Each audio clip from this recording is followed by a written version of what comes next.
अच्छा भाई, हमने आपको स्पेस टाइम के बारे में बताया कि स्पेस अलग और टाइम अलग एब्सोल्यूट या हतमी या मुतलक नहीं होते, और ये प्रॉब्लम हमें फेस करना पड़ता है जब हम स्पीड ऑफ लाइट या उसके आसपास जाते हैं। ठीक है भाई। उसके बाद फिर हमने आपको ये भी बताया था कि किस तरह एक फ्रेम ऑफ रेफरेंस से दूसरे फ्रेम ऑफ रेफरेंस पे चीज़ों को तब्दील किया जाता है। तब्दील क्यों करना पड़ता है भाई? कि ये मैं हूँ, ये आप हैं, और आप एक स्पेसशिप पे हैं जो कि किसी स्पीड से स्पेस में जा रही है। तो अब मेरे फ्रेम ऑफ रेफरेंस से या मेरे हवाले से आपकी स्पीड या आपके हवाले से मेरी स्पीड, इन सब की आपस में जब हम बात करते हैं कि एक फ्रेम ऑफ रेफरेंस से दूसरे फ्रेम ऑफ रेफरेंस में कैसे लेके जाना है, और ये सारी चीज़ें जैसे कि मैंने कहा स्पीड ऑफ लाइट के आसपास हो रही हैं, तो इसके लिए हमने आपको बताया था कि स्पेस और टाइम की अलग अलग बात नहीं करते, हम स्पेस टाइम की बात करते हैं। और स्पेस टाइम में हमने लाइट की स्पीड को इस्तेमाल करते हुए वक्त को डिस्टेंस में या फासले में बदल दिया। ठीक है भाई। अब इस सारी चीज में फासला भी बदल रहा है, समत भी बदल रही है, वक्त भी बदल रहा है, सब कुछ बदल रहा है। वैसे खैर समत तो नहीं बदल रही, एक ही डायरेक्शन में हम जा रहे हैं। सम जब बदलेगी तो बहुत ही मुश्किल हो जाएगी, तो उसकी हम बात बाद में करेंगे। लेकिन बहरहाल ये है कि सब चीजें बदल रही हैं। एक चीज है जो बहरहाल मुतलक है, और वो है ये स्पीड ऑफ लाइट। अब क्यों है इसका जवाब अभी तक तो नहीं पता। ये बस एक कायनात की खुसूसियत है कि स्पीड ऑफ लाइट से ज्यादा कोई स्पीड नहीं हो सकती, लिहाजा स्पीड ऑफ लाइट को एक तरीके से कह लीजिए कि महवर बना के इसके इर्द गिर्द चीजें बदलना पड़ेंगी, जो कि हमने यहां कर लिया है। लेकिन आपस में इनका ताल्लुक क्या है, जोड़ क्या है, ये हमें देखना है। अच्छा, अब दूसरी वीडियोस में हमने आपको ये बताया था कि ये आपका फ्रेम ऑफ रेफरेंस, ये हमारा फ्रेम ऑफ रेफरेंस, और इन दोनों फ्रेम्स ऑफ रेफरेंस के माबैन पाया जाने वाला एंगल जो कि दोनों तरफ बराबर ही होता है, और इसे हमने नाम दिया था अल्फा का। तो ये अल्फा बराबर होता है tan इनवर्स v बटा c, यानी ये स्पीड v बटा स्पीड ऑफ लाइट। और जाहिर है चूंकि ये बराबर है तो यहां भी अल्फा यही आएगा, tan इनवर्स v बटा c। तो फर्ज कीजिए अगर यहां पे एक इवेंट है, कुछ यहां हो रहा है, इस स्पेस टाइम में हो रहा है, तो अगर मैं अपने फ्रेम ऑफ रेफरेंसेस को देखना चाहूंगा तो मेरे लिए तो बहुत आसान है, क्योंकि मेरा टिबला सीधा है, और मुझे फासला और वक्त अगर निकालना है तो वो मैं अपने इस एक्सिस पे निकालूंगा, जिससे मेरी थोड़ी सी जान पहचान है। जबकि अगर आपके फ्रेम ऑफ रेफरेंस से बात की जाए तो ये इवेंट इन एक्सिस पे नहीं, प्राइम वाले एक्सिस पे पाया जाएगा। कैसे पाया जाएगा? कि इस पॉइंट से आप अगर एक्स प्राइम की समत में फासला जानना चाहते हैं तो आपको यहां से लाइन गिरानी होगी। और कहां गिरानी होगी, कैसे गिरानी होगी?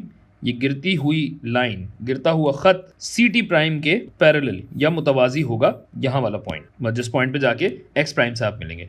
और इसी तरह सी टी प्राइम पे जब आपको चाहिए तो आप एक खत गिराएंगे जो कि एक्स प्राइम के मुतवाजी होगा। ये और ये थोड़ा सा टेढ़ा हो गया, सही कर देता हूँ, बाद में आप बोलेंगे हाँ मैं तो यही सिखाया था। अच्छा नहीं, ठीक है भाई। तो अब चक्कर ये है कि इस x और x प्राइम के बीच में क्या ताल्लुक है, और ct और ct प्राइम के बीच में क्या ताल्लुक है, या ये कि ये जो ट्रांसफॉर्मेशन हो रही है कि मेरे फ्रेम ऑफ रेफरेंस में ये बन रहा है x और ct, जबकि आपके फ्रेम ऑफ रेफरेंस पे ये बन रहा है, तो कुछ ना कुछ ट्रांसफॉर्मेशन होगी ना इन दोनों पॉइंट्स की। ऐसी मखसूस ट्रांसफॉर्मेशन कहलाती है, या बनाई गई है कह लें, लॉरेंट्ज ट्रांसफॉर्मेशन। लॉरेंट्ज ट्रांसफॉर्मेशन क्या करती है कि x और ct, ये जो आपके स्पेस टाइम के कोऑर्डिनेट्स बने, इनको ट्रांसफॉर्म करती है, तब्दील करती है, जैसे मेकअप नहीं करते उस तरह, x प्राइम और ct प्राइम में। और c जाहिर है मुसलसल कांस्टेंट है। तो अब लॉरेंट्ज ट्रांसफॉर्मेशन का फॉर्मूला बताने से पहले मैं आपको लॉरेंट्ज फैक्टर बताऊंगा, जिसकी निशानदेही की जाती है गामा से। गामा अजीब बदसूरत गामा बना था। तो ये फैक्टर होता है 1 बटा under root 1 minus v square बटा सी स्क्वायर। ठीक है भाई, कहीं और ये नजर आ रहा है आपको? बिल्कुल, ये जो वी ओवर सी है, यही वाला फैक्टर यहां भी इस्तेमाल हो रहा है।